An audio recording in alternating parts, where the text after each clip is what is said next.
I can still feel the weight of that coin, a single $half resting in my sweaty palm, warm from my nervous grip. It wasn't much, but to me it was everything I had. My cousins were lined up near the living room table, each one handing over bills to drop into the donation jar my father had set out. Their crisp notes fluttered like small victories. My turn came last, and as I stepped forward, my heart pounded with a strange mix of pride and fear. I'd been saving for weeks from lunch money and change found under couch cushions. That 50 cents represented my small act of belonging, my attempt to show I cared too. But when my father's eyes dropped in my open palm, something shifted in the room. He paused, his smile flattening into a line. The chatter fell silent, as though the walls themselves were holding their breath. "That's it?" he asked, voice low but sharp enough to slice through the hush. I nodded, clutching the coin tighter before placing it gently into the jar. It made a faint clink, the sound echoing louder than it should have. My cousin stared at me, then at him. My cheeks burned. He shook his head and let out a short, bitter laugh. 50 cents. Everyone else gives real money, and you bring this. His words weren't shouted, but they carried a weight heavier than any yell. It was the kind of tone that wraps around you like a cold chain, each link another ounce of shame. I wanted to explain that it was all I had, that I was just a kid trying to help, but my throat locked up.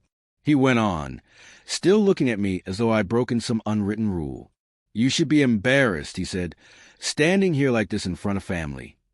That was the moment the coin in the jar stopped being a gift and became a wound. My cousins shifted uncomfortably, some glancing away, others smirking because at least it wasn't them. My aunt coughed softly into her hand. Nobody spoke up. Nobody told him to stop. Inside me, something cracked. The pride that carried me to the jar dissolved into a heavy silence, and I stood there frozen, staring at my own hands as if they were strangers. My father moved on, smiling again at the others, accepting their donations like nothing had happened. I spent the rest of that afternoon at the edge of the room, small and invisible, pretending to be fascinated by the pattern in the rug.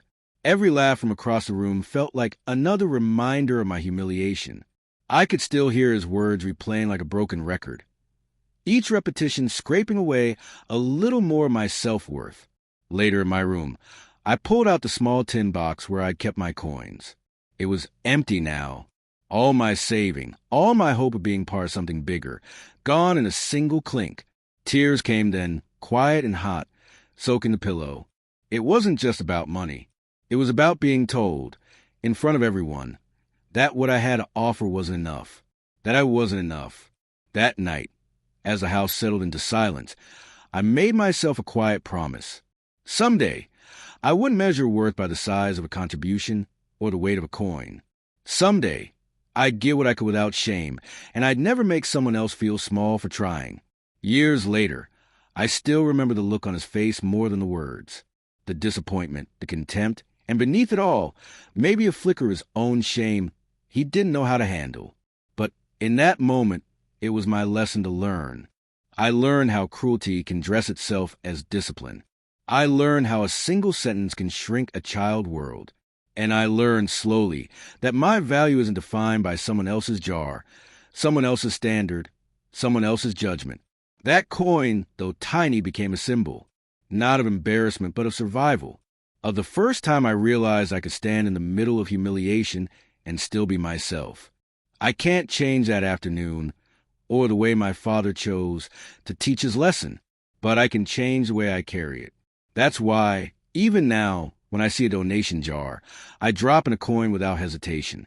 Not because I owe it, but because I know its worth, because I know my worth.